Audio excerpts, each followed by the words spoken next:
Chemotherapy తీసుకోవడం వల్ల నేను ఇందాక చెప్పినట్లు హిమోగ్లోబిన్ తగ్గితే కొంచెం అలసట అనేది కామన్గా ఉంటుంది.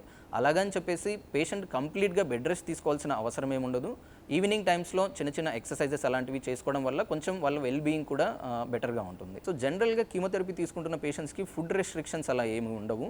బట్ బికాస్ ఆఫ్ లైక్ వాళ్ళకి నాజియా ఉండడం వల్ల, వామిటింగ్ ఉండడం వల్ల, అండ్ క్యాన్సర్ యొక్క మొదటి లక్షణమే అది ఆకలి గుణాన్ని చంపేస్తుంది.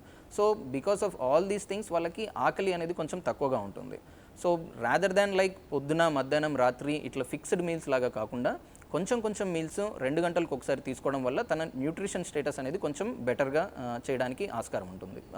Already like smoking is a significant risk factor అండి. Like any other disease, COPD రావచ్చు, లంగ్ క్యాన్సర్ రావచ్చు, నోటి క్యాన్సర్ రావచ్చు. సో ఆన్ థెరపీ కూడా కొంతమంది ఈ స్మోకింగ్ హ్యాబిట్ని వదులుకోలేక స్మోకింగ్ అలాగే కంటిన్యూ చేస్తూ ఉంటారు. సో దీనివల్ల సిగ్నిఫికెంట్ సైడ్ ఎఫెక్ట్స్ వచ్చే ప్రమాదం ఉంటుంది. సో వన్స్ క్యాన్సర్ డయాగ్నోసిస్ అయిన తర్వాత కీమోథెరపీ స్టార్ట్ అయినప్పుడు ఎట్టి పరిస్థితుల్లో ఈ స్మోకింగ్ని ఎంకరేజ్ చేయకండి. కీమోథెరపీ జరుగుతున్నప్పుడు మేము స్కూటర్ కానీ, కార్ కానీ డ్రైవింగ్ చేయొచ్చా అనేది లాస్ట్ క్వశ్చన్. సో జనరల్గా there are no such guide lines, but preferably avoid చేయమని చెప్తాం driving. In case if at all like చేస్తున్నారు అంటే అండర్ సూపర్విజన్లో చేయమని సజెస్ట్ చేస్తాం.